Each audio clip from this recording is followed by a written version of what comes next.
Assalamualaikum warahmatullahi wabarakatuh. Selamat datang di RATV.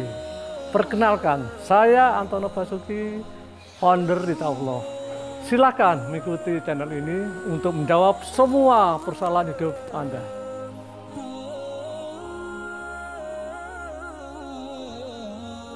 Assalamualaikum warahmatullahi wabarakatuh. Waalaikumsalam warahmatullahi wabarakatuh. Bismillahirrahmanirrahim. Alhamdulillahirabbil alamin. Wa bi nasta'in ala umuri dunya waddin. Wassalatu wassalamu ala asrofil anbiya'i wal mursalin Sayyidina Muhammadin wa ala alihi washabihi ajmain. Amma ba'd. Bapak-bapak, ibu-ibu sekalian yang berbahagia, alhamdulillah kita masih diberi kesempatan oleh Allah dalam keadaan sehat walafiat, sehingga pagi ini kita masih bisa sama-sama mengkaji kehidupan. Salam dan salawat, marilah kita aturkan kepada junjungan kita Nabi besar Muhammad Sallallahu Alaihi Wasallam beserta keluarganya, sahabatnya, dan kepada kita semua. Sebagai wujud bersyukur dan sholawat, mari sekali lagi kita sama-sama mengucapkan hamdalah dan sholawat bersama-sama. Alhamdulillahirabbil alamin. Allahumma sholli ala Sayyidina Muhammad wa ala ali Sayyidina Muhammad. Bapak sekalian, saya langsung saja ya, karena waktunya terbatas. Hari ini saya akan mengambil tema atau bab terkait dengan namanya ikhlas. Menurut saya, Bapak sekalian, ikhlas itu sangat penting, sangat penting. Kenapa sangat penting? Karena semua orang tuh pasti punya keinginan berbuat baik, ingin mengabdi kepada Allah dan sebagainya. Jadi semua orang pasti ingin berbuat baik, karena fitrahnya manusia dilahirkan dalam keadaan suci, ya. Nah, kenyataannya ada hambatan satu-satunya dari iblis yang sudah diizinkan oleh Allah dan diberi waktu sampai waktu yang tertentu, ya, sampai hari kebangkitan nanti. Nah, otomatis kalau kita bisa lolos dari gangguan iblis dan teman-temannya, yaitu setan, barulah terwujud keinginan kita ataupun juga keinginan Allah kita berbuat baik atau menaati perintah Allah. Ya, ternyata satu-satunya jalan supaya bisa lolos dari tegatan iblis dan teman-temannya adalah orang yang mukhlisin atau ikhlas. Nah, untuk itu, karena begitu pentingnya ikhlas, mari kita pelajari bersama-sama. Munculnya ikhlas itu dari mana sih sebenarnya awalnya? Nah, mari kita lihat, saya minta tolong Mas Bud, dibuka firman Allah IS 15 ayat 33 sampai 43. Coba kita pelajari bersama. Oke, ya dah. Kita mulai ya. Ayat 33 ya. Iblis atau berkata iblis, aku sekali-kali tidak akan sujud kepada manusia yang engkau telah menciptakannya dari tanah kering yang berasal dari lumpur hitam yang diberi bentuk. Nah, jadi saat itu Allah berfirman bahwa semua malaikat suruh sujud kepada Adam.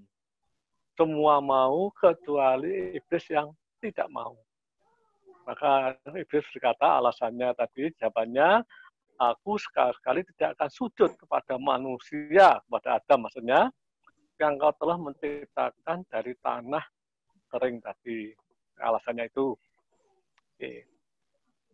Dari ayat ini minimal kita ambil kesimpulan satu, yaitu iblis menentang perintah Allah. Suruh sujud kepada Adam tapi tidak mau. Nah, kemudian 34 Allah berfirman, keluarlah dari surga karena sesungguhnya kamu terkutuk. Nah, pelajaran yang bisa diambil dari ayat ini, ternyata kalau makhluknya Allah itu menentang perintah Allah, Allah bisa mengutuk makhluknya tersebut. Jadi kita harus mulai hati-hati ya. Jangan sekali-sekali kita berani menentang perintah Allah. Contohnya nih. Oke. Nah, terus kita lanjutkan. 35. Dan sesungguhnya kutukan itu tetap menimpamu sampai hari kiamat. Luar biasa ini.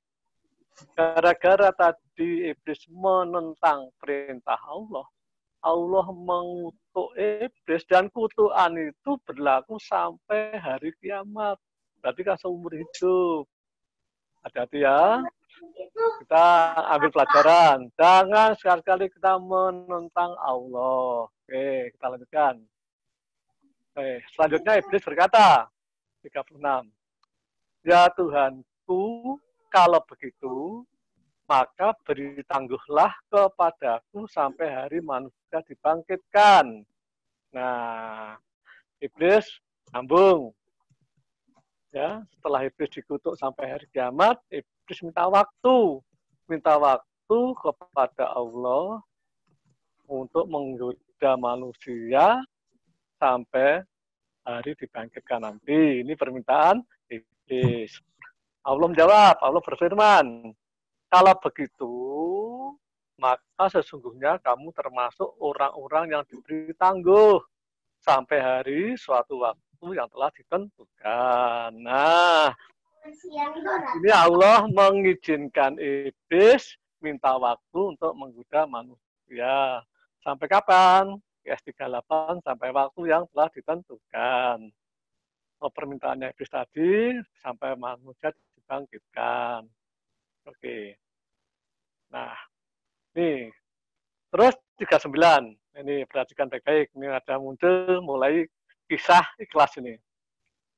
Iblis berkata, ya Tuhanku, oleh sebab engkau telah memutuskan bahwa aku sesat, pasti ya, aku akan menjadikan mereka memandang baik perbuatan maksiat di muka bumi.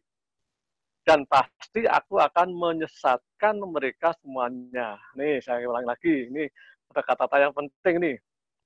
Iblis berkata ya, nih, ya Tuhanku, oleh sebab engkau telah memutuskan bahwa aku sesat. Nih. Jadi iblis sudah diputus Allah sesat. Ya, sampai kiamat tadi. Iblis lanjutkan, pasti aku akan menjadikan mereka,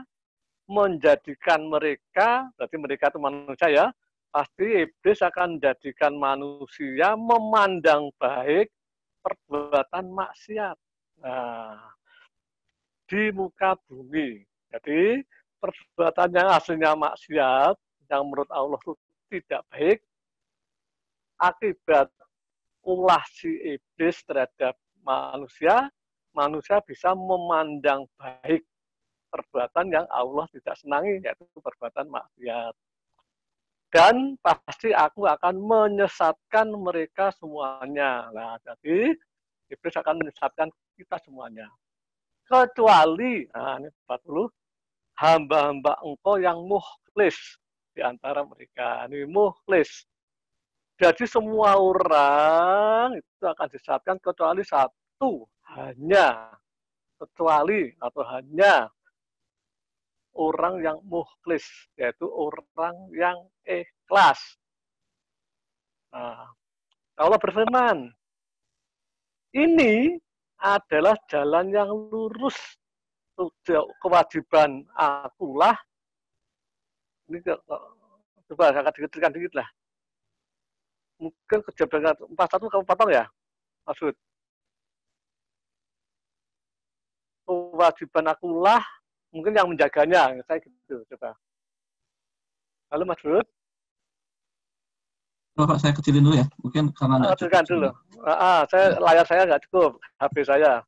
Ini ada kewajiban akulah yang menjaganya, kayaknya gitu, coba.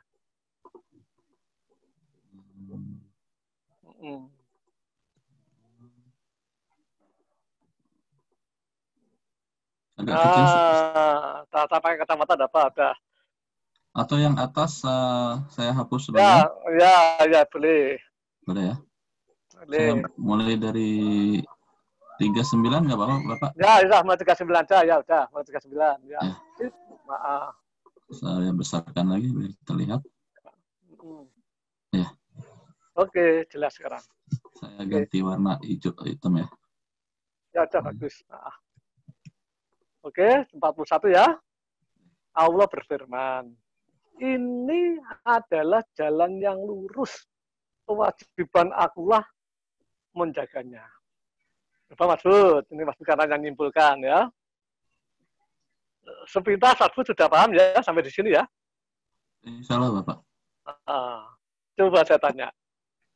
Yang 41 Allah berfirman, ini adalah jalan yang lurus, sehingga kewajiban Allah lah yang menjaganya, kan gitu? Ya. Yang dimaksud ini itu apa? Ini itu apa? Jalan yang mukhlisin Bapak. Jadi gini, ya. Itu betul, supaya lebih jelas ya. Oh ya. Jadi dari atas tadi kan terjadi dialog iblis dengan Allah. Benar enggak? Ya betul. Nah, jadi ini itu adalah perjalanan dialog tadi, gitu. Mulai iblis menentang dan sebagainya, tawaku dan sebagainya, iblis bicara, itu semua akan ini dah akan diganggu dan sebagainya. Iblis ngomong hanya hanya yang mukhlis itu orang yang ikhlas, gitu, yang lolos. Nah, ini adalah jalan yang lurus. Jadi apa? Jadi kalau nanti perjalanan kita diganggu iblis, terus kita ingat kepada Allah, kemudian melakukan sikap ikhlas, ini jalan yang harus saya jaga. Ini jalan yang lurus. Jadi betul harus ikhlas, tetapi ingat ya. Jadi ini satu settingan, anggap aja lah istilahnya jangan kira settingan nanti takdir ya. Jadi suatu situasi, iblis goda itu harus kita nanti kembali pada Allah. Ya ini jalan yang lurus ini. Gitu.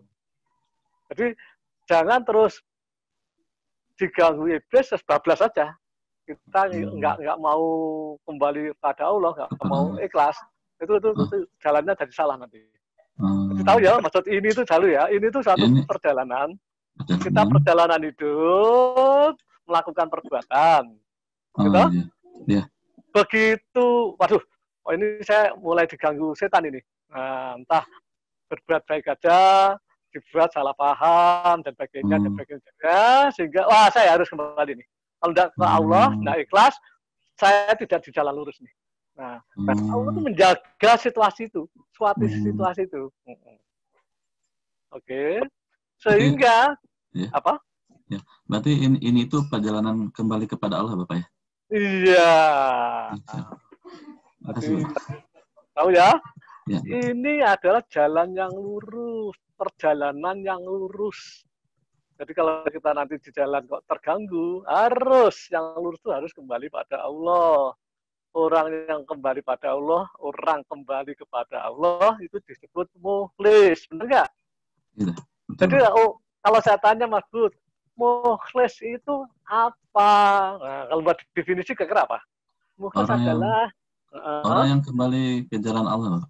Betul. Orang sedang berjalan, menjalani kehidupan di jalan Allah atau kembali pada Allah. Berarti yang namanya menjalani kehidupan itu apa? Hanya cukup niat saja atau harus dari niat sampai total termasuk perbuatannya. Sampai perbuatan tentunya. Ya, jadi ingat ya. Jadi definisi ikhlas orangnya mukhlis itu adalah kita melakukan perbuatan. Memang namanya melakukan perbuatan pasti diawali dengan niat. Itu ada awal aja. Jadi kalau orang yang sudah aku niatnya yang penting kan sudah kepada Allah, belum cukup. Karena definisi mukhlis adalah orang yang melakukan perbuatan apakah hanya untuk Allah. Ya, jadi niat terus dilanjutkan perbuatan. Jadi perbuatannya pun harus ikhlas. Benar nggak? Contoh gampang. Manusia, jasmani manusia atau unsur manusia itu ada namanya mata, kaki, tangan, dan sebagainya. Benar nggak Mas Gus? Ya, betul. Lah kalau manusia melakukan perbuatan, berarti ya matanya hanya untuk niatnya kepada Allah, tangan, kaki, dan sebagainya. Benar nggak? Nah, memang tugasnya hati kolbu, tugasnya niat. Benar nggak? Iya, iya. Tugasnya mulut bicara, tugasnya mata melihat. Nah, kalau itu dijadikan satu, jadilah perbuatan. Semua harus diarahkan pada Allah. Ini jalan yang lurus. Disitulah Allah punya kewajiban. Allah, aku yang menjaganya. Itu yang 41. Sampai sini paham ya? Kita lanjutkan. Ini harus ketemu tolak ukurnya nih. Ini kan perjalanan ini baru ya. Sudah semua tahu ikhlas apa ya? Ikhlas melakukan perbuatan tadi ya. Oke. Sekarang 42. Sesungguhnya hamba-hambaku tidak ada kekuasaan bagimu terhadap mereka. Nah, jadi Allah tadi menjaga kita sehingga orang yang sudah dijaga Allah, iblis tidak mampu membawanya, menggodanya. Kan gitu. Kecuali orang yang mengikut kamu, yaitu orang-orang yang sesat. Karena Allah memberi kebebasan kepada manusia, Mas Bud. Ya.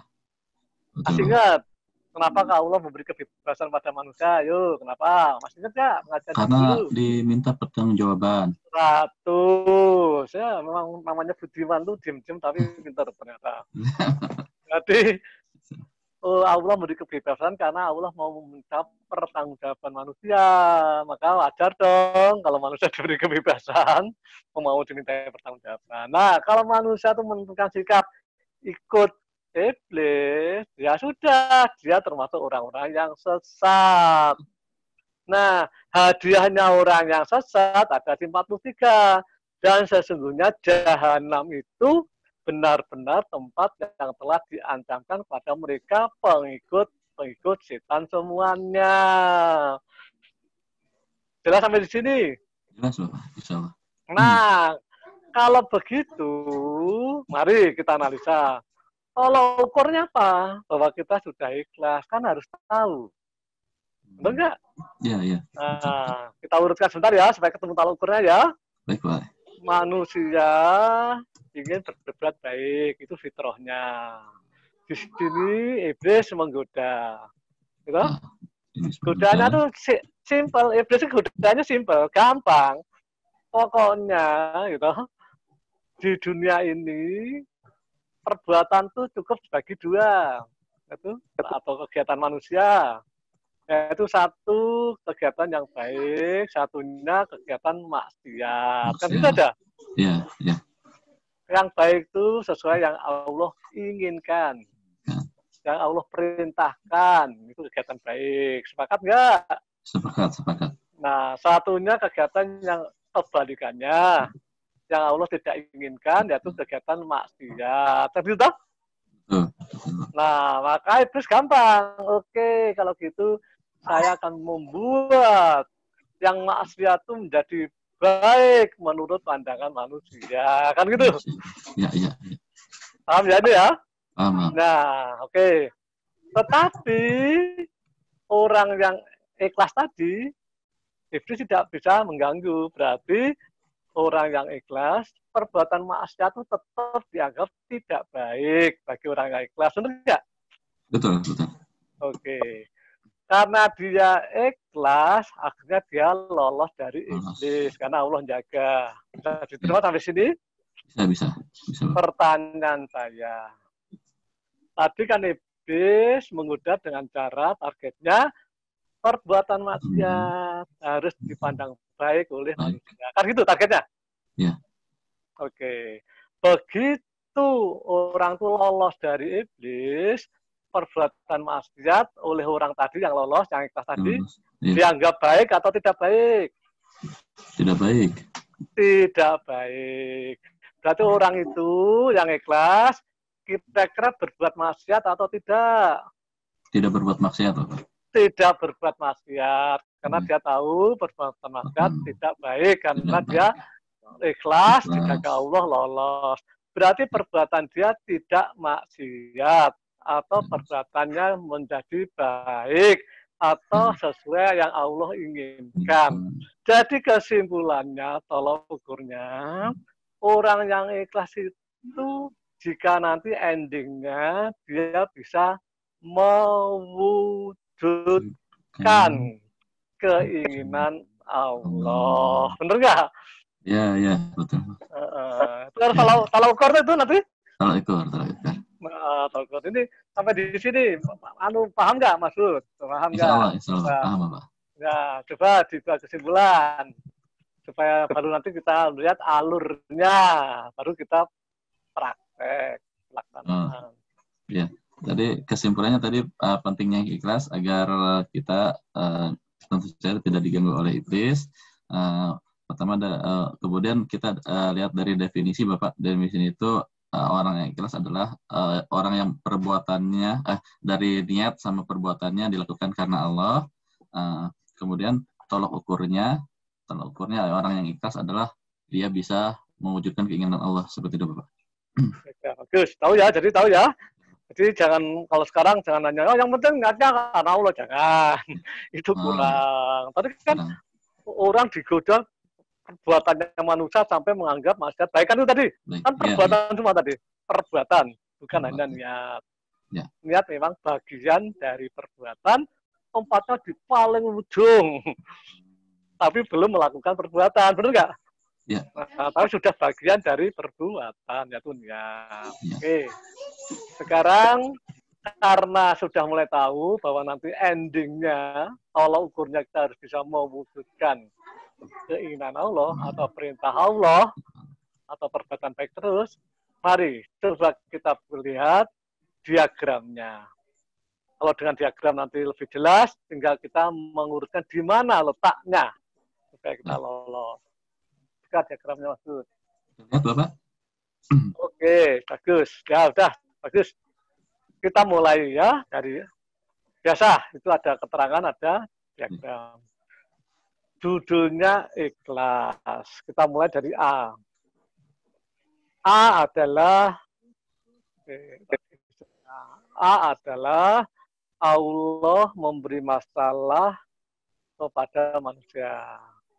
Allah ya, atau Allah. Itu bisa dilihat di S10 107 109. Nanti aja bukanya ya. Semua sudah masih ingat bahwa S10 107 bahwa semua masalah itu dari Allah, tetapi hanya Allah yang mampu menyelesaikan. 109 Allah menyelesaikannya dengan memberi petunjuk kepada manusia. Makanya manusia diberi perintah Allah, ikutilah petunjukku dengan penuh kesabaran sampai nanti waktu saya yang memutuskan. Karena saya hakim yang sebaik-baiknya. Tahu itu 109. Oke. Dari A masuk ke B. B itu adalah manusia yang bermasalah. Ya, karena tadi dari Allah memberi masalah kepada manusia. Manusia menerima masalah. IS 22886. Apa itu isinya, Mas Bud ya? Coba dibuka, Mas Bud. Yang Allah tidak memberi beban kepada manusia melebihi. Oh ya, jadi di situ bahwa Allah kalau memberi masalah itu sudah memperhitungkan kemampuan manusia, ya. Jadi waktu memberi masalah itu tidak akan melebihi kemampuan manusia. Artinya manusia itu sangat dimungkinkan bisa mampu menerima masalah, kan gitu? Oke. Sekarang dari B menuju C. C itu berat, tidak mampu. Nah, umumnya manusia akan merasa berat. Kadang-kadang sampai aku tidak mampu, buktinya ada yang bunuh diri. Benar nggak? Umumnya kan begitu kan? Nah, padahal Allah sudah mengukur, kan gitu. Tapi umumnya manusia reaksinya waktu ini berat, dan seterusnya.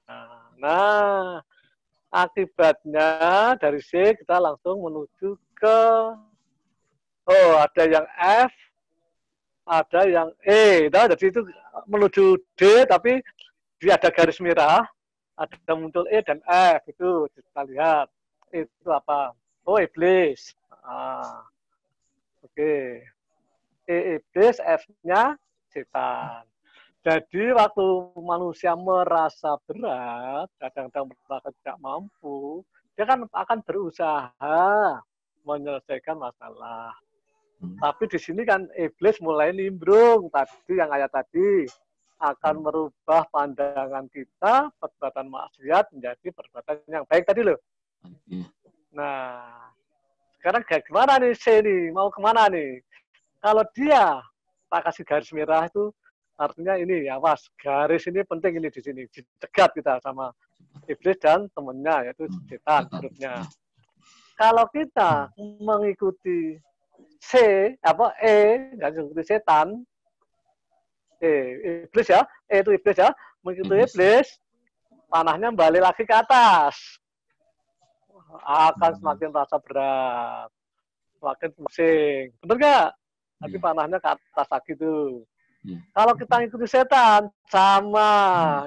Panahnya naik lagi ke C, pusing lagi. Nah, kalau itu terus saja kita ngikuti setan, iblis karena alasannya apalah, entah apa itu manusiawi. Akhirnya sampai tidak sadar kita akan terpimpin, dikuasai oleh setan, iblis. Benar nggak? Iya. Nah, pasti semakin rumit, akhirnya sampai orang bunuh diri, kan gitu. Iya. Karena panahnya kan muter balik terus itu. Muter. Pada tadi kita sudah tahu, kalau ukur orang yang sukses tadi, yang ikhlas itu apa tadi? Mampu mewujudkan keinginan Allah. Berarti harusnya muter di situ atau terus harusnya? Harusnya terus, Pak, berlanjut. Terus, berarti harus berani menerobos garis merah itu. Jangan melayani setan dan iblis. Nah, kita masuk ke D harusnya. Dari D ke D. D itu apa? D itu ikhlas. Tadi yang sudah dibaca toh? QS 15 sampai 42, QS 17, 65, dan sebagainya. Nanti kita tinggal buka baca. Benar toh? Betul. Nah, inilah jalan yang lurus. Awalnya kan itu tadi. Ya. Yang lurus itu kita tuh harus dari C ke D, kan gitu. Tapi loh, ini jalan yang lurus, perjalanan yang lurus. Jangan kamu belok, nanti nggak lurus. Belok ke setan sama iblis, muter-muter nanti kamu. Nah, berarti kita sekarang masuk di D. D itu kita ikhlas. Berarti ikhlas itu harus jangan ngikuti setan, iblis. Berarti ngikuti Allah. Benar nggak? Tadi loh, semua hanya untuk Allah tadi. Oke. Sekarang dari D bisa ke G, bisa ke H. Coba ke G dulu. G itu apa? berusaha dengan hukum sunatullahnya. Umumnya orang kalau beri masalah kan harus berusaha toh. Ya. Sakit, misalnya hukum sunatullahnya ke dokter, hutang, mencari uang, benar nggak? Betul. Itu G, hukum sunatullah. Ya. Atau ke H itu mohon pertolongan kepada Allah. Kan itu? Ya. Kan gitu? Nah, oke. Jadi sudah tahu ya, nanti ayatnya kita tinggal buka aja. Oke. Sekarang dari G menuju L. Itu panah turun itu? Ya. Oke, sekarang kita lihat H dulu ya. H itu hanya kita beri contoh 3, sebenarnya itu banyak. I, jika. Tapi H kan minta tolong kepada Allah. Benar nggak? I, misalnya, kita menggunakan firman Allah. Kan kata Allah tuh, kita lihat firman Allah yang terkait pertolongan Allah itu apa saja. Nah, kalau pakai I, Al-Baqarah berapa tuh? 153. Itu udah familiar ya. Kita harus beriman, sabar, sholat. Sudah paham. Kalau menggunakan firman Allah yang J itu apa itu? Al-Baqarah lagi 45. Harus sabar dan sholat. Oke. Kalau kita menggunakan K, itu apa itu? Orang yang takwa diberi jalan keluar. Itu ada ayatnya. Oke, kalau gitu saya akan meningkatkan takwa. Hingga gimana meningkatkan takwa? Lah mungkin itu nanti di pengajian lain kali. Kan itu nanti. Nah, nanti takwa itu apa? Dan kan jadi gitu tuh nanti. Nanti ada lagi. Kan banyak itu, Pak. Wah, aku kalau bergantung aja sama Allah. Surat Ikhlas, ayat 2. Berarti bagaimana bergantung yang benar itu bagaimana? Kan gitu. Nah, oke. Sekarang dari semuanya tadi pertolongan Allah menuju ke L. Dari G menuju ke L. Bener nggak? Ya, Mas Bud? Paham dari sini? Paham, Bapak. L itu apa? Coba baca. Masalah selesai, orang menjadi mengerti. Sehingga keinginan Allah terwujud. Nah, akibat usaha secara sunatullah, misalnya sakit ke dokter, utang dari uang, digabung dengan pertolongan Allah, masalah selesai. Kan gitu? Ya, kalau masalah selesai, ya sudah. Kita menjadi orang yang mengerti. Gitu? IS berapa itu? 86 berapa itu? Gitu? Nah, mengerti, masalah dicabut, sehingga keinginan Allah memberi pembelajaran sukses. Jadi keinginan Allah terwujud. Jadilah ke M. M adalah keinginan Allah terwujud. Itu ayatnya. IS 96 ayat 45. Berarti menjadi tolak ukur. Nah, sudah paham belum? Paham, Pak. Insyaallah, Bapak. Jadi gimana nih misalnya kata kuncinya supaya sampai M itu di mana sebenarnya yang harus kita fokuskan? Fokuskan kalau menurut saya Bapak mungkin dibetulkan tadi yang dari C ke D ini, Pak. Ya, 100 di situ. Jadi tenang aja. Itu kan dari atas tadi Allah hanya yang menyelesaikan dan sebagainya. Jadi jangan usah kita bingung. Ikuti saja. Oke. Oke, bagaimana? Kalau sudah tembus ini ya. Gimana? Tembus lancar Bapak ya. Udah lewat garis merah situ udah lancar insya Allah Bapak ya. Nah, saya sudah lolos. Penghalangnya cuma satu. Iblis dan temannya itu setan. Cuma kalau tanya setan itu apa? Lah, itu ada wujudnya jin dan manusia. Ayo, nanti hanya itu nanti aja lah. Tapi yang penting harus sadar dulu. Jangan muter di E, F, C. Jangan muter di situ. Jangan muter. Aja akan selesai. Ujung-ujungnya nanti udah nekat-nekatan itu. Oke, ya udah. Apa perlu ya, oke. Apa perlu dibuka ayatnya biar jelas ya, Mas Bud? Boleh. Habis itu silakan tanya jawab ya. Kita urutkan ya supaya ya. A tadi IS 10, 107, 109 debat. Baca, enggak apa-apa. Biar nanti ayatnya sedikit kok. Ya, baik, Pak. Biar komplit. Bukan dulu, Pak. 07 109. Apa? Biar orang tuh mantap. Siapa tahu ada yang belum pernah lihat ya. 107 ya. Jika Allah menimpakan sesuatu kemudaratan atau musibah atau masalah kepadamu, pada manusia, maka tidak ada yang dapat menghilangkannya kecuali Allah. Dan jika Allah menghendaki kebaikan bagi kamu, ada kebaikannya ya, kebalikannya ya, maka tak ada yang dapat menolaknya, menolak karunia-Nya. Dia memberikan kebaikan itu kepada siapa yang dikehendaki di antara hamba-hambanya, dan dialah yang maha pengampun lagi maha penyayang. Nah, jelas ya, tadi cocok ya.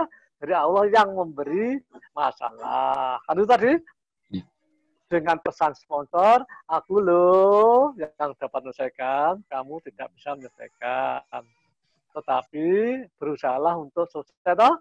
Maka mintalah tolong padaku. Kan gitu kalau dijelaskan. Nah, terus 108, katakanlah hai manusia, sesungguhnya telah datang kepadamu kebenaran dari sebab itu benar. Langsung 109 aja Bapak ya? 109. Itu kan koma tuh, bukan sampai. 109. Ini 109 ayat terakhir. Ya. Yang 109. Ini. Maaf. Silakan, Pak. Dan ikutilah apa yang diwahyukan kepadamu. Wahyu itu petunjuk maksudnya. Dan itulah petunjukku, maksudnya Allah itu. Dan bersabarlah, sabar itu terima, dan seterusnya. Hingga Allah memberi keputusan. Nah, cukup, maka masalah selesai. Kan gitu. Karena Allah adalah hakim yang baik-baiknya. Nah, jadi sudah benar. Allah yang memberi masalah, Allah yang memberi penyelesaian, dan yang memimpin sehingga selesai. Nah, berikutnya yang B. Apa yang B?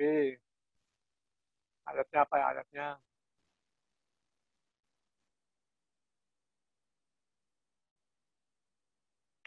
Nah, 286 ya. 286. Allah tidak membebani seseorang melainkan sesuai dengan kesanggupannya. Udah sampai itu aja ya, yang penting. Jadi pada waktu Allah memberi masalah itu tidak ngawur, tidak membebani, tetapi disesuaikan dengan kemampuannya, kesanggupannya. Jadi konsepnya Allah sudah bagus, seharusnya masalah menjadi bukan masalah, karena sudah disesuaikan kemampuan kita. Udah. Apalagi C ya sekarang ya? Ada ayatnya nggak? Yang E. Oh, yang E. Jadi C tadi, secara umum orang merasa berat dan sebagainya. Karena manusia itu sebenarnya diciptakan dalam kondisi lemah. Kan ada itu ayatnya ya, tapi tidak usah lah. Nah. Oh iya. Yang nah, ini sekarang, yang E. Yang E apa? Ya, yang E tentang iblis, Bapak. Quran surat 7 ayat 14. Tadi sudah ya. Iblis menjawab, beritahulah saya sampai waktu mereka dibangkitkan. Allah berfirman, sesungguhnya kamu termasuk mereka ditangguh. Tadi sudah. Iblis menjawab, karena engkau telah menghukum saya tersesat, saya benar-benar akan menghalang-halangi mereka dari jalan engkau yang lurus. Nah, tadi kan Allah berfirman, ini loh jalan yang lurus. Iblis tegar. Ya, jadi terbukti di sini iblis menghalang-halangi. Kemudian saya akan mendatangi mereka dari muka dan dari belakang mereka, dari kanan kiri mereka, dan kau tidak akan mendapati mereka banyak bersyukur. Hati-hati loh ya. Jadi dapat pelajaran lagi kita ya. Ternyata kalau kita tidak bersyukur itu terjebak iblis atau setan. Maka kita harus lawannya. Kita harus selalu bersyukur. Jelas ya? Nah, itu cocok. Ya, di situ iblis mengganggu. Udah. Apalagi sekarang ayatnya. Setan ya? Yang ini, yang setan. Setan yang mungkin. Setan. Yang kayak yang 43 ya. 43 ayat 36. Oke. Ya. Ini setan sekarang. Ya. Barang siapa yang berpaling dari pengajaran Tuhan yang Maha Pemurah, Al-Quran, pelajaran ya, kami adakan baginya setan yang menyesatkan. Maka setan itulah yang menjadi teman yang selalu menyertainya. Itu jelas nih. Jadi kalau kita tidak mau ikuti Al-Quran, ini tak terjadi setan. Dah. Jadi bosmu setan yang menyesatkan. Selalu menyertai orang-orang yang tidak mau menjalani tuntunan Al-Quran. 37. Dan sesungguhnya setan-setan itu benar-benar loh ya, menghalangi mereka dari jalan yang benar, dari jalan yang lurus. Dan mereka menyangka bahwa mereka mendapat petunjuk loh, saking pinternya bersembunyi, setan itu sampai menguasai manusia sehingga manusia merasa selalu benar walaupun sebenarnya salah. Jadi terbukti di situ setan memang menghalangi jalan yang lurus. Nah, tepatnya dengan diagram. Iya. Oke, sekarang ayat mana lagi? 36, 37 tadi turun ke D ya? D. Yang ikhlas, Bapak. D. Oke, kelas sudah tadi ya? Tadi kelas ya 15 juga itu sudah yang pembukaan pertama tadi sudah. Iya. Ikhlas tadi mukhlisin. Yang yang 1765. Ya, 1765. Ya, coba 1765 dibuka coba. 1765. Yang ini, Pak. Sesungguhnya hamba-hambaku kamu tidak dapat berkuasa atas mereka dan cukuplah Tuhanmu sebagai penjaga. Jelas tadi? Aku yang menjaganya tadi loh Allah. Jadi kalau yang ikhlas, iblis ataupun setan tidak mampu menggoda kita karena Allah yang menjaga kita. Allah yang menjaga orang yang ikhlas. Nah, terbukti ya. Jadi orang ikhlas akan aman ya. Oke, terus sekarang G. Apa? Yang mana? Habis D apa? G, Bapak. G. 94, G, 5, ya? dan 6. Ya. G apa ayatnya? 94, 5, 6. Coba dibuka. 4, 5, dan 6. Ini Duha. Ya, oke. Jadi setelah manusia itu mendapat masalah, kan berusaha untuk selesai toh? Ya. Secara umum akan menjalankan hukum sunatullah tadi, yang sakit ke dokter, yang utang cari uang dan sebagainya. Nah, ini ayatnya. Dan kelak, ini 94 ya. Dan kelak Tuhanmu pasti memberikan karunia-Nya kepadamu, lalu hati kamu menjadi puas. Bukankah dia mendapatimu sebagai seorang yatim, lalu dia melindungimu? Nah, jadi manusia nanti kalau berusaha dengan sunatullah, gitu, Allah akan memberi karunia kepada kita, kepada orang tadi, berupa bisa jalan keluar, bisa memberi bimbingan, dan juga ayat 6, bahwa Allah melindungi kita. Kan gitu tadi. Dengan usaha kita tadi loh ya. Otomatis pasti ke arah pertolongan, ke arah selesai. Oke, ayat yang lain mana? Yang H di bawah ini Pak. Ya, apa hanya ayatnya? Mohon ini pertolongan Allah yang Al-Baqarah 153. Oh ya sudah, semua tahu ya. Kalau pakai itu, saya hafal tuh, yang 45 juga sudah tahu toh? Hanya sabar dan sholat sudah tahu. Nah, sekarang yang K. Pakai jalur pengen diberi jalan keluaran. Iya. 65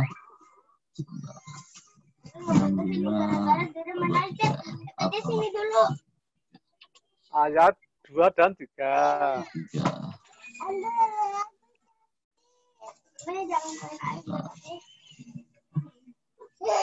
Yang ini salah. Nah, ayat 2 dan 3, 65 ya. Ya.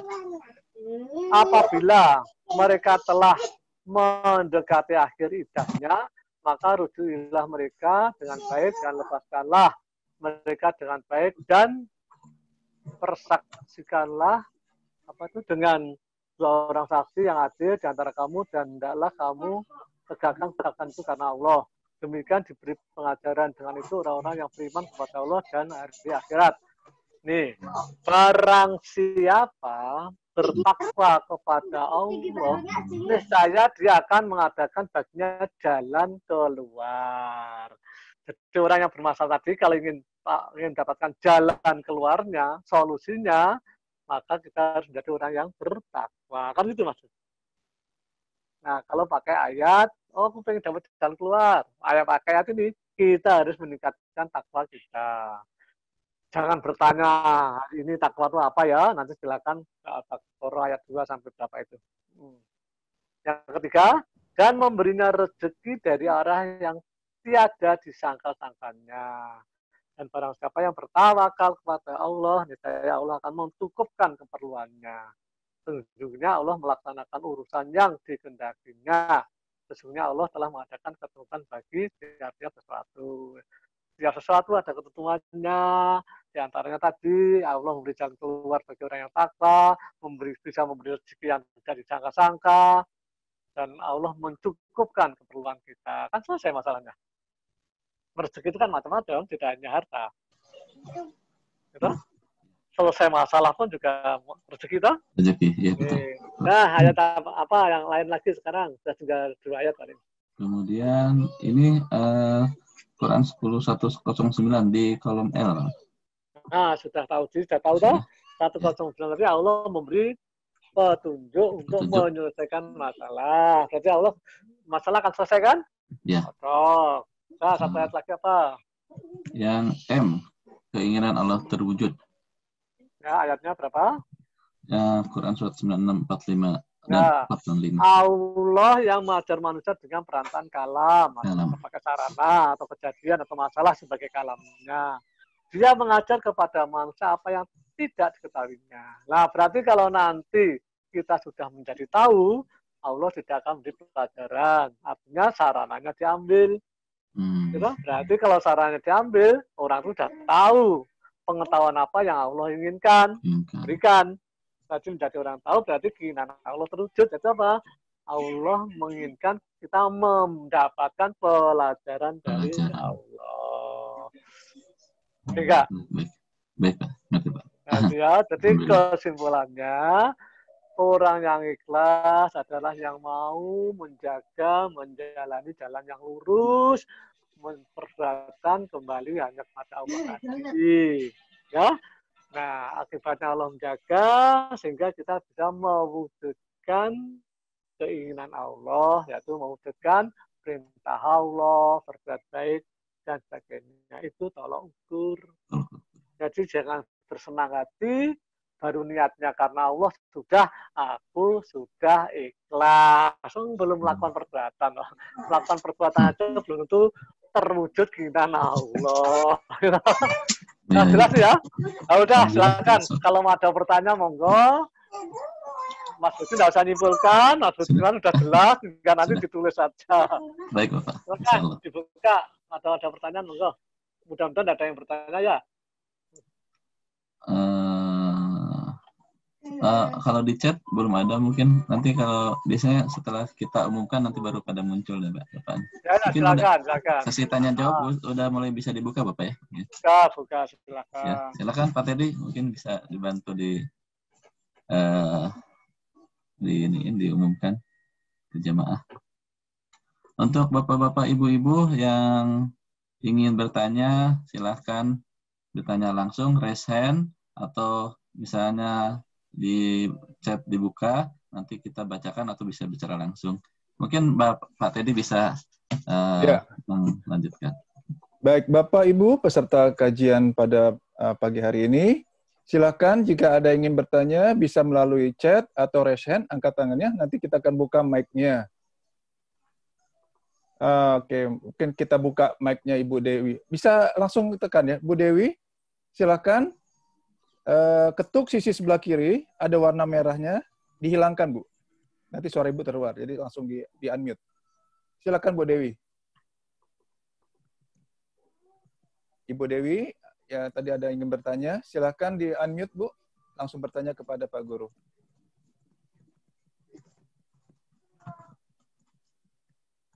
Halo Ibu Dewi.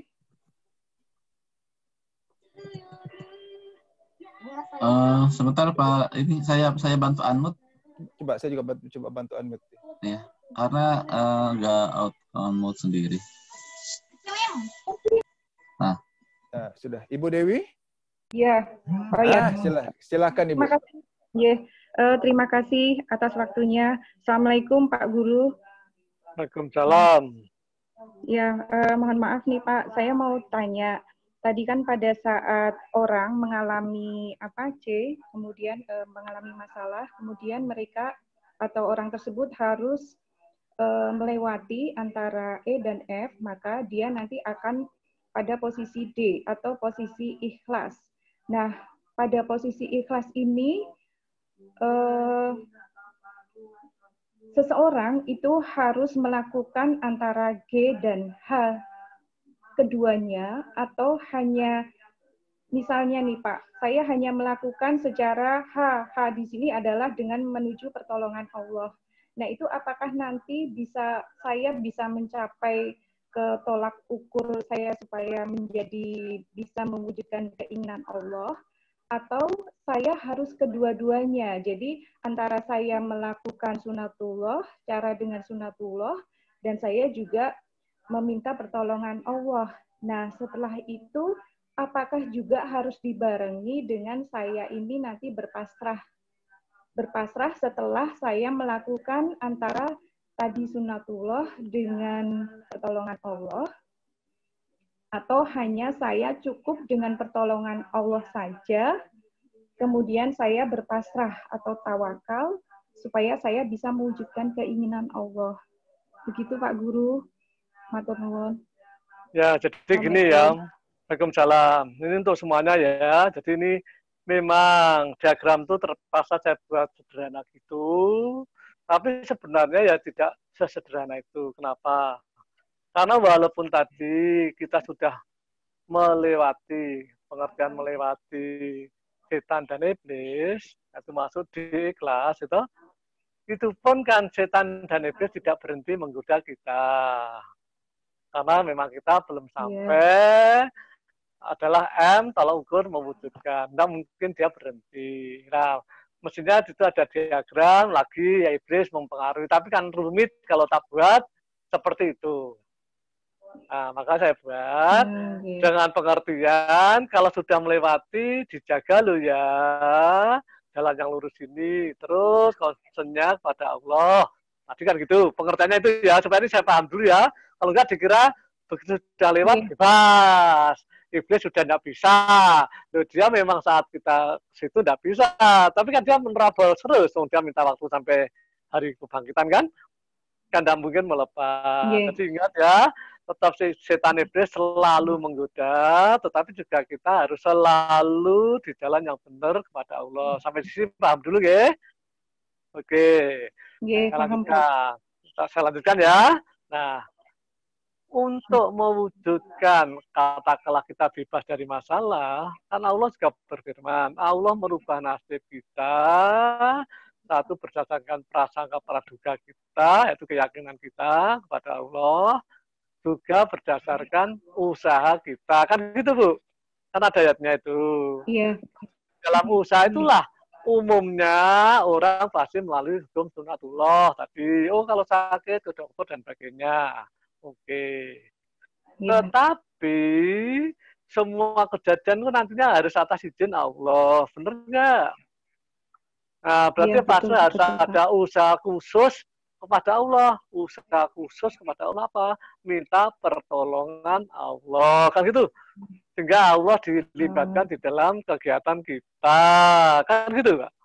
Dengan harapan nanti Allah yang nolong. Karena firman Allah tadi di atas, aku memberi masalah, hanya aku loh yang bisa menyelesaikan. Kamu tuh berusaha saja supaya saya mau memberi tolongan kamu. Kan gitu kalau bahasa dijelaskan lugu-lugu kan gitu. Nah, makanya di sini perlunya kita minta tolong Allah. Bersama kita hukum sunatullah dijalankan, minta tolong Allah dijalankan. Gabungan itulah menjadi L. Allah akan menyelesaikan masalahnya dengan cara memberi petunjuk kepada kita. Karena orang yang diberi pelajaran itu pasti dalam posisi tidak mengerti. Kan gitu ayatnya tadi. Nah, Iya, berarti betul. kita pasti tidak tahu cara menyelesaikan masalah. Karena memang masalah sebagai sarana pembelajaran. Kita diberi pelajaran pada posisi yang belum tahu. Di dalam belum tahu itulah Allah memberi petunjuk, maka kita suruh bersabar. Sudah, terima petunjuk saya, jalani terus. Sampai nanti saya menilai kamu, oh sudah cukup saat ini. Gitu, karena kelas orang belajar kan ada kelasnya tuh Bu. Tadi kan masalah disesuaikan kemampuan tuh, bahasa lainnya kan sesuai kelasnya masing-masing kan gitu Bu. Iya, iya Pak. Ya, masih jelas ya. Jadi bersama-sama. Sudah percaya aja lah Bu, hidup tuh hanya begitu kok sebenarnya. Jangan seperti waduh. Maka ada ayatnya Allah tuh hanya main apa? Hidup tuh hanya main-main belaka loh ya. Itu kan sebenarnya jangan anu lah, kita jangan terjebak. Istilahnya tuh kalau anu tuh fata morgana itu loh Bu. Dikira ada air di jalan, ternyata cuma panas, bukan air. Oh, hidup tuh seperti masalah berat. Oh, hanya sarana. Kan itu ada. Paham deh? Iya, paham. Monggo, matur nuwun. Nah, yang lain. Untuk berikutnya Pak Wibi, silakan Pak. Ya, Mas Wibi silakan. Assalamualaikum Pak Guru. Waalaikumsalam. Ini baru muncul langsung tanya, ini bagus nih. Oke, monggo Mas Wibi, monggo. Ini Pak Guru. Setelah kita bisa memilih di jalan yang lurus dari C ke D, berarti kan kita menuju dari niat ke perbuatan ikhlas. Betul tidak Pak Guru? Kalau keikhlasan itu mesti dijaga sepanjang hidup kita. Contohnya begini Pak Guru. Misalkan pada suatu saat yang lalu kita membantu seseorang. Ya, dibantu dengan niat yang ikhlas, ya sudah kita membantu. Misalkan kita, contoh konkretnya, kita membantu saudara kita yang kekurangan. Terus waktu berjalan, nah di saat tertentu, misalkan saat ini, kita dalam posisi sedang membutuhkan bantuan. Ternyata orang yang dulu pernah kita bantu, sama sekali tidak membantu. Disitulah terusik rasa keikhlasan kita. Apakah iblis memang tidak melepaskan kita sampai sejauh itu, Pak Guru? Kalau ukur, nah gitu kira-kira gitu, Pak. Karena saya tahu. Tak simpulkan ya pertanyaannya dulu ya. Kalau saya nyimpulkan pertanyaan salah ya diluruskan dulu. Soalnya kalau nyimpulkan salah, apalagi jawabannya ya masih salah toh. Jadi pertanyaannya Vivi itu sederhana. Kalau diambil kalimat terakhir, apa benar sih iblis itu menggodanya terus-menerus sampai anggap aja sampai kiamat kepada semua orang. Begitu kira-kira kalau disimpulkan pertanyaannya. Sehingga suatu saat kita membantu orang, pas kita repot harapannya orang yang dibantu itu ganti membantu harapannya. Sehingga dengan pertanyaan tadi, apa benar toh Pak iblis itu menggoda semua orang? Berarti kalau semua kita masuk di situ. Pernah membantu, pas butuh bantuan, tidak bantu, yang dibantu karena semua masuk. Mulai lahir sampai kiamat, tapi masuk. Itu tapi kan ayatnya. Jadi kesimpulannya menggoda terus dan muka belakang dan seterusnya. Sampai perbuatan maksiat itu dipandang baik oleh orang. Contohnya, ini saya buat ekstrim ya, kasus Nasibi tadi. Orang yang dibantu tadi, yang pada sekarang menjadi orang yang berkecukupan, udah kaya, itu aja deh. Terus Mas Sibi yang bantu menjadi repot, harus dibantu. Kan gitu toh? Nah, harusnya yang baik, yang benar, yang sudah dibantu tadi kalau menolong tuh harusnya menganggap perbuatan menolong itu baik atau tidak baik? Baik, bukan perbuatan maksiat. Tapi kalau dia kemakan si iblis menjadi perbuatan maksiat itu baik bagi dia. Berarti yang baik aku udah nolong. Yang baik itu udah nolong kok. Bener nggak? Nah, bisa terjadi begitu. Maksudnya iblis itu gitu. Jadi, tapi kalau dia tetap ikhlas tadi, wah, yang baik itu ya nolong. Kalau nggak nolong, saya maksiat dong perbuatan saya loh, gitu. Jadi artinya memandang baik perbuatan maksiat itu, dia menganggap perbuatan maksiat itu jadi perbuatan yang baik, kan gitu. Jadi harusnya yang menolong itu perbuatan baik, tapi bagi dia justru yang tidak nolong jadi yang baik, karena tidak nolong kan perbuatan maksiat. Jadi terjawab sudah. Iblis itu selalu menggoda dari manapun, kapanpun. Nah, ya itu biar mantap disambung pertanyaannya lah. Terus ciri-cirinya orang ikhlas apa? Ada yang nulis di tadi running tag. Ini biar nyambung aja sudah. Iya toh? Ya, dari Ibu Lia, Pak. Betul, pertanyaan Ibu Lia. Ciri-ciri orang ikhlas dan orang ciri-ciri orang apa kalau masih ikhlas. Oh ya, oke, itu yang orang lain. Tapi kalau masih nyambungnya, loh, berarti bagaimana ya, Pak ya? Supaya saya waktu ngadepi butuh bantuan orang yang saya tolong, kalau tidak itu gimana? Bisa begitu pertanyaannya, Mas Wibi. Ya enggak apa-apa, tak jawab saja, biar aja. Gini Mas Wibi dan semuanya. Kembali definisi ikhlas. Ikhlas itu hanya melakukan perbuatan, hanya kita dengan siapa? Allah, titik. Pakai kacamata kuda. Ini loh jalan yang lurus, Allah loh. Kamu dengan saya. Nah kalau kita masih mikir di luar Allah, orang saya bantu dulu kok nggak bantu. Itu kira-kira keluar dari pakem nggak? Keluar dari pakem ikhlas nggak? Jadi tidak ikhlas. Keluar dari pakem perbuatan ikhlas. Ikhlas itu hanya kita dengan Allah. Titik. Otomatis kalau itu dipegang benar, nggak terlihat itu orang-orang atau selain Allah itu nggak terlihat di mata kita, nggak terpikir. Bener nggak, Mas? Betul, Pak Guru. Lah, itu caranya. Lah ciri-cirinya apa? Gampang lah. Setiap hari kita buang kotoran ke belakang, BAB itu rasanya plong nggak kalau kita buang? Atau tabale buang tuh ikhlas nggak kita? Oh, kalau nggak ikhlas rusak apa yang perut kita lah. Rasanya plong dong setelah sudah membuang ya ada. Jadi dari sudut rasa kita plong. Kenapa? Nggak mikir kok. Yang kita dengan Allah aja kan nggak ngerewes itu. Itu salah satu ciri kalau kita lihat dari rasa plong. Caranya nggak usah dipikir lagi setelah kita melakukan perbuatan tadi. Jangan dipikir. Kalau dipikir namanya kita memikirkan di luar Allah. Ayo lihat betul, lihat dur, sebentar lagi. Lihat dur, terus sebentar lagi Mas Bibi. Ya, Pak Guru, terima kasih. Jelas ya? Jelas, sudah. Running text sudah jawab tadi. Cirinya, caranya. Sudah, habis melakukan, jangan dipikir. Kita hanya dengan Allah kok. Terus terakhir nih, kalau masih melayani komentar orang, itu perbuatan ikhlas apa tidak? Melayani komentar orang. Ayo, misalnya, baru lakukan apa, komentar orang, kita layani. Itu ciri kita ikhlas apa enggak? Tidak ikhlas, Pak Guru. Alasannya apa? Ya karena masih kita layani, berarti kita bukan karena Allah, karena orang itu berarti, Pak Guru ya. Ya, kalau namanya ikhlas kita dengan Allah, titik. Kita dengan Allah, titik. Pakai kacamata kuda. Tek. Andong itu loh. Nah, pakai kacamata kuda. Sehingga kalau masih ngomentari orang kan selain Allah, ya namanya mengganggu keikhlasan. Ya dia ini ajaran, komentari ya itu artinya tidak kita layani.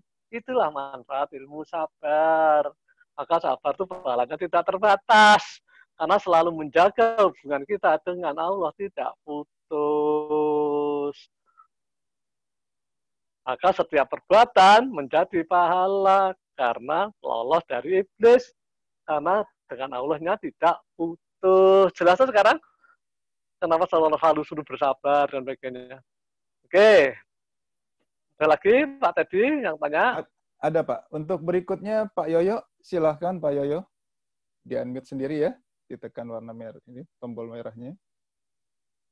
Setelah Pak Yoyo, KBRA Semarang angkat tangan terus dari tadi Pak Guru. Ya itu di tip itu. Ini kayaknya penasaran benar. Nggak lelah ya, tangannya nggak lelah ya. Pak, angkat tangan terus dari tadi. Nah, hilang sekarang. Hilang. Ya, silakan. Oke, Bu. monggo, Ayo. silakan. Assalamualaikum Pak Guru.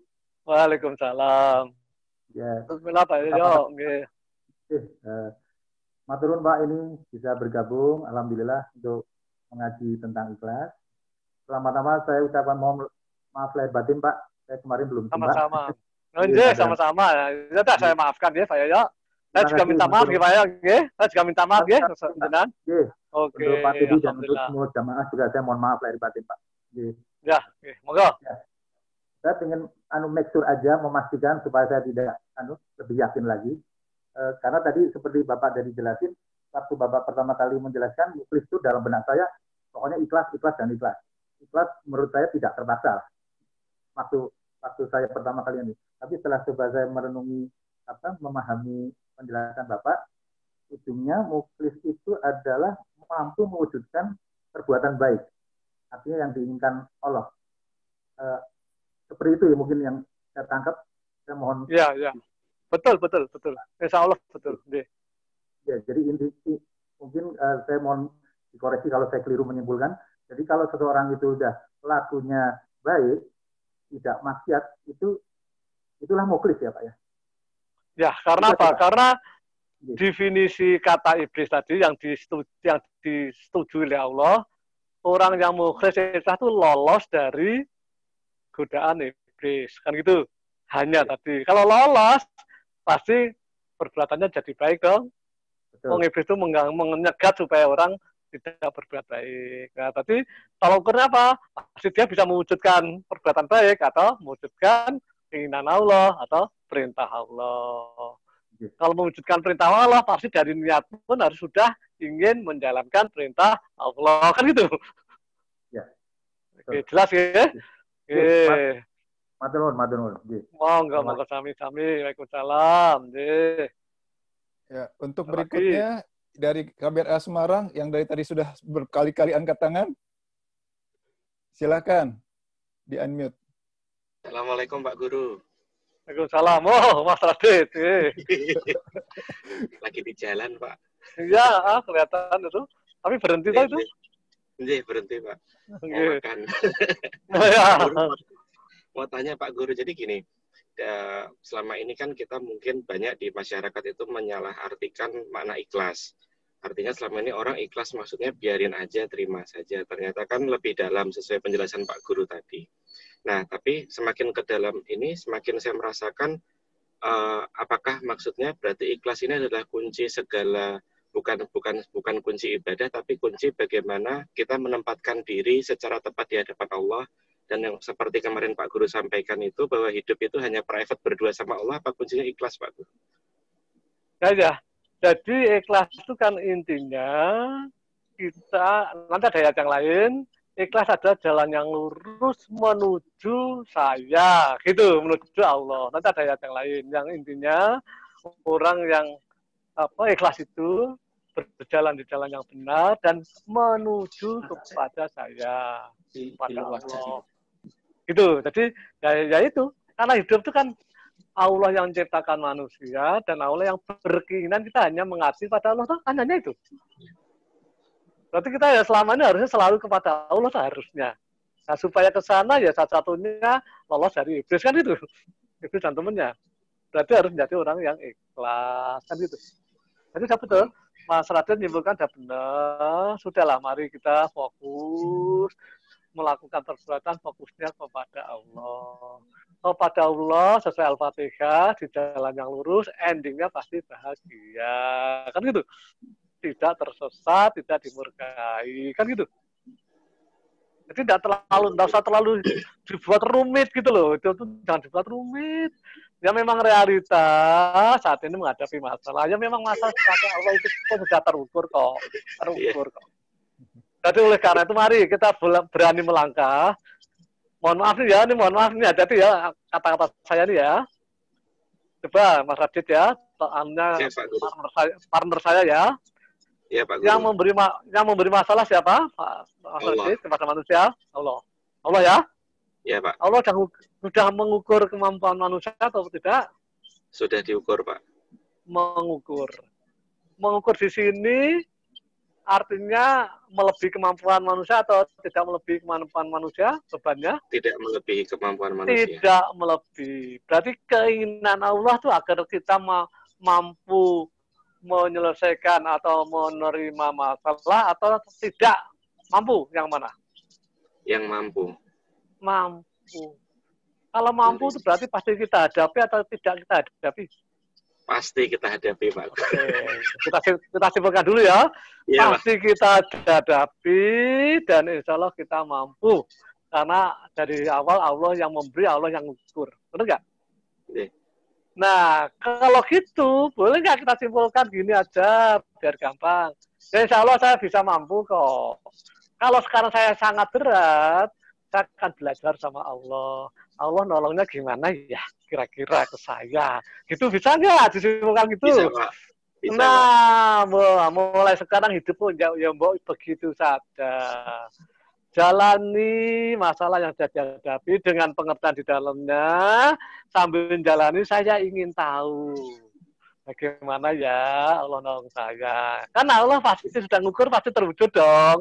Dari Allah, dari awal sudah Allah mendesain gitu kok. Nah kalau gitu kan jadi enak. Kita meneliti terus. Allah nolongnya gimana. Sudah. Tidak terjebak masalahnya. Mungkin cuma rapi sampai saya seger buger terus aja. Bisa jalan-jalan kemana terus. Pengen jalan-jalan ke sana, Pak Guru. Loh, artinya nyatanya bisa jalan-jalan itu, Mbak selama ini memperhatikan Allah nolongnya gimana ya. Wah. Nanti kalau perlu ada kejadian paling puncak, wah udah mentok. Terus kan ada dari mana ya kira celahnya gitu. Kalau bingung larinya, jalan. Udah diukur dari awal kok. Ya Pak Guru. Ya, Pak Guru. Coba latihan ke sana ya, pola ya, hidup ya. Oke. Iya, betul. Nah, silakan. Ada lagi? Baik, Bapak Ibu, ada lagi yang ingin bertanya? Saya buka Pak di chat. Kalau sudah cukup ya tidak apa-apa, tidak harus dihabisin jam 12 nggak apa-apa. Kalau merasa sudah cukup, kalau belum ya boleh monggo. Datanya kan sampai jam 12 kan? Iya Pak Guru. Kalau dianggap cukup ya tidak apa-apa monggo. Baik Bapak Ibu, masih kita kasih kesempatan. Sekiranya ada. Oke, ini dalam rangka menunggu Pak tadi saya ada pesan dari Bu Riana. Ya. Ada rencana nanti buat suatu pengajian spesial. Kalau testimoni sudah ada, keterampilan sudah ada. Kita ada spesial menjawab atau memberi solusi masalah atau apa yang diinginkan oleh jamaah. Ada spesial itu nanti. Yaitu oleh karena itu silakan bagi jamaah siapa saja yang menginginkan dibantu masalahnya atau apa, silahkan chatting atau WA ke Pak Teddy. Kita cek Pak Teddy ya? Iya Pak. Nanti waktu kita munculkan pengajian, kita tidak akan menyebutkan ini dari siapa, tidak. Kita rahasiakan. Kita ganti, oh si Fulan punya masalah ini, gitu. Jadi kita tidak akan menyebut nama orang. Kira-kira ada rencana gitu, oleh karena itu coba dari Bapak Ibu sekalian yang merasa ingin dibantu masalahnya atau apa, silakan WA ke Pak Teddy atau mungkin Bu Riana. Nanti dari daftar itu mari kita susun, oh pengajian khusus, nah langsung ke arah permasalahan. Kalau sekarang ini saya masih teori itu Pak Teddy, teori ikhlas, teori sholat, teori sabar. Oke. Baik, Pak. Ada pertanyaan yang ingin bertanya nih Pak Nanang. Silakan Pak Nanang. Dari Jogja ya. Jogja, silakan Pak Nanang. Nanang dari Jogja, silakan. Assalamualaikum. Pertama. Salam Pak Nanang. Ya. Lahir batin. Lahir batin pertama Pak. Kebetulan ini baru tempat ini kebetulan Al-Azhar itu lagi walaupun anak-anak diliburkan Al-Azhar tetap masuk Pak. Jadi saya nggak bisa lab di rumah. Kalau di rumah alhamdulillah ini ada laptop anak saya pinjam untuk bisa Zoom. Pak Guru, saya mau bertanya tentang ikhlas Pak. Memang ikhlas itu adalah perbuatan yang mungkin di dalam kehidupan dunia ini ya memang yang benar-benar Allah yang menjaga, Pak ya. Nah, ini saya ada pengalaman, Pak. Ada orang yang sudah melakukan perbuatan ikhlas. Nah, dan orang yang, mohon maaf, orang yang dibantu itu, Pak, itu merasa bahwa orang tersebut ikhlas.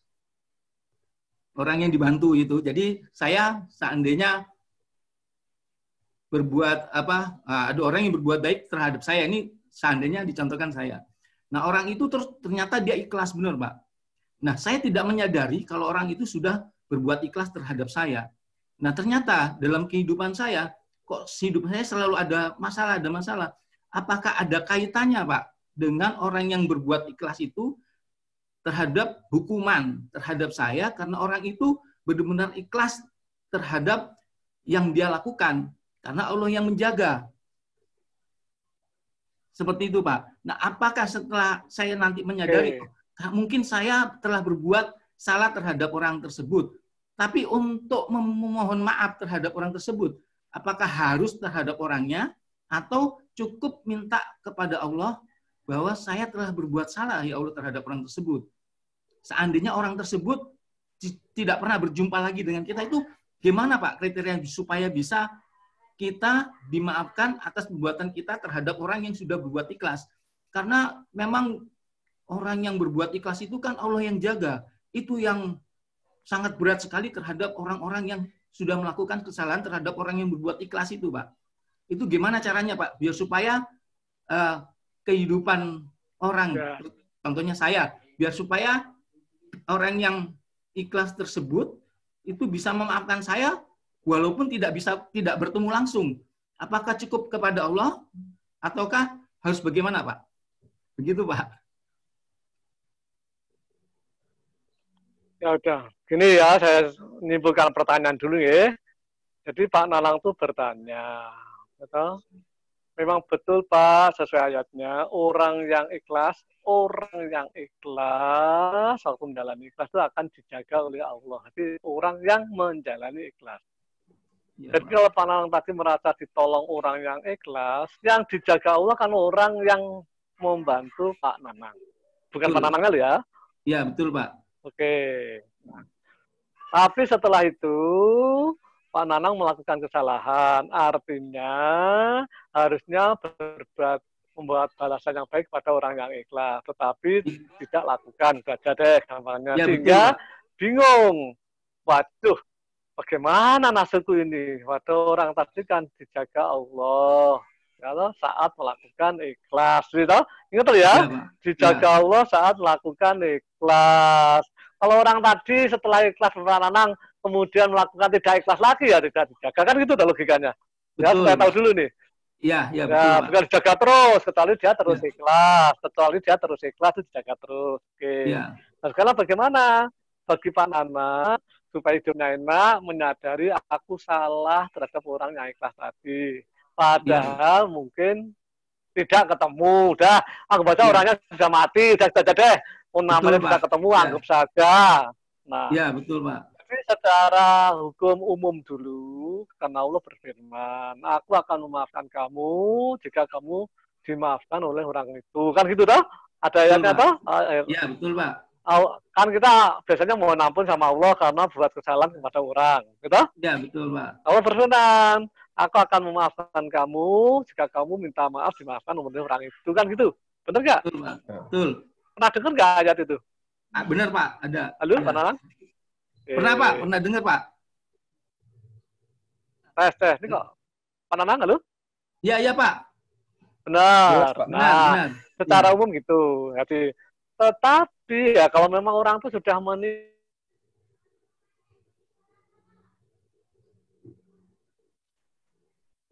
Pak.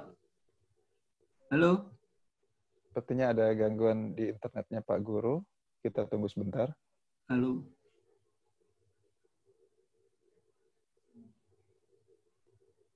Oke, maaf Pak Nanang, internet saya terganggu tadi. Halo? Iya, Pak. Yes. Saya masih, Oke ya, saya lanjutkan ya. Jadi Pak. permasalahannya, kalau Pak Nanang tadi masih bisa menemui orang tadi, temui, minta maaf. Kan itu ayatnya ya. Tapi Pak. kalau sudah memang tidak ketemu, misalnya sudah meninggal, udah, Ya. atau hilang, nggak tahu. Ya. Nah, kembali kita pakai jalur, yaitu jalurnya kepada Allah sesuai yang diajarkan. Ya, misalnya orang sudah meninggal ya, ya Pak. Allah, saya mohon kepadamu, tolong ya Allah, permintaan maaf saya kepada si Fulan sampaikan ya Allah, agar si Fulan bisa memaafkan saya. Kan doa. Yang sudah meninggal kan nyambungnya hanya dengan doa kan? Hormat Atau doa yang hilang yang nyambungnya dengan ya. ya, hormat doa yang kalau Allah ngabul, kalau Allah ngabulkan karena kan disampaikan ke orang tadi, benar nggak? Iya, Pak. Iya. Itu yang pernah saya lakukan. Tadi dulu saya praktekkan itu, orang meninggal dihadirkan, begitu minta maaf nggak nyambung tuh, terus saya coba kalau gini, oh ya Pak nyambung. Nah artinya kita harus mohon pada Allah, baru Allah nyampaikan. Baik Pak. Baik Pak. Betul?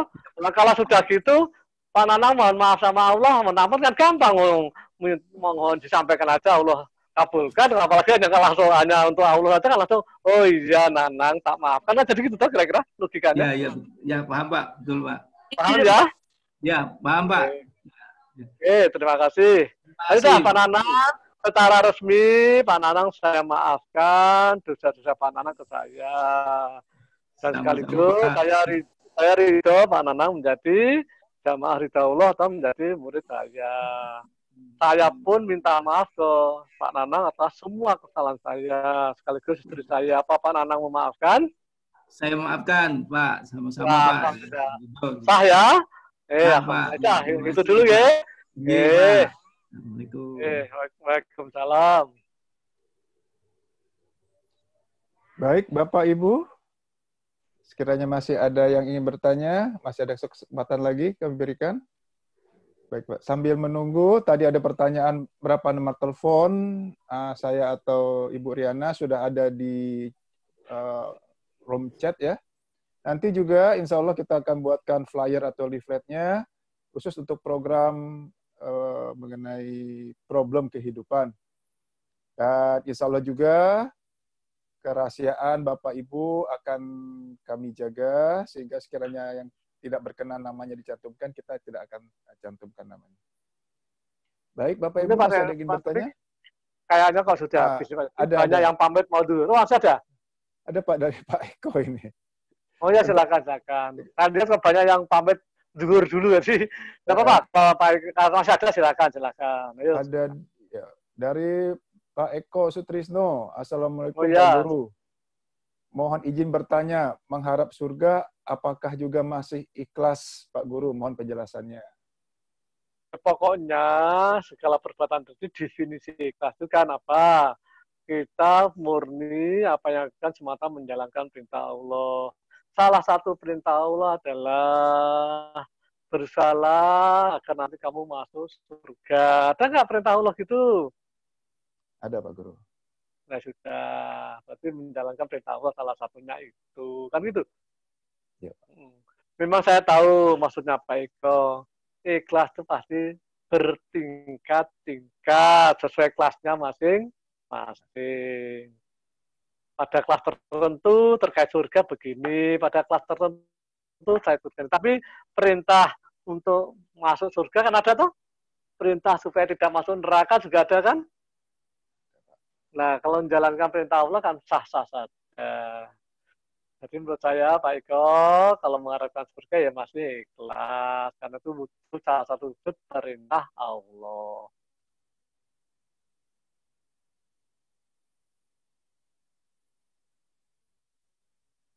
Halo? Internetnya berhenti ya? Iya. Baik Pak Guru, ada ucapan terima kasih dari Mbak Ita Palembang. Kemudian juga Pak Yoyo juga mengucapkan terima kasih, sekaligus juga Ibu Lia. Baik, ada minta di-share juga, yang nanti akan kita share, ada di Facebook, Ridha Allah ya, untuk materinya. Baik Pak Guru, sudah nggak ada lagi pertanyaan, kita Tutup, Pak. Ya sudah, ditutup aja kalau sebenarnya sudah. Jadi seperti biasa, Pak Teddy mewakili jamaah ya. Saya minta maaf Pak Teddy, mungkin ada kata sikap yang kurang berkenan sehingga apa Pak Teddy mewakili jamaah memaafkan kesalahan saya Pak Teddy. Saya maafkan Pak, dan saya juga minta maaf atas nama pribadi dan juga jamaah sekiranya ada yang kurang berkenan. Oke, terima kasih, saya maafkan. Juga Mas Bud, terima kasih Mas Bud. Mas Bud silakan nanti membuat resume seperti biasa.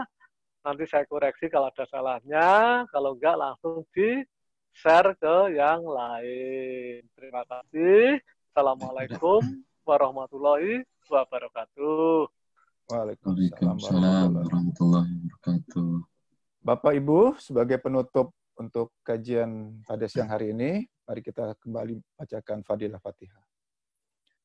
A'udzubillahi minasyaitonirrajim. Bismillahirrahmanirrahim. At-tahiyatul mubarakatus salawatut thayyibatulillah.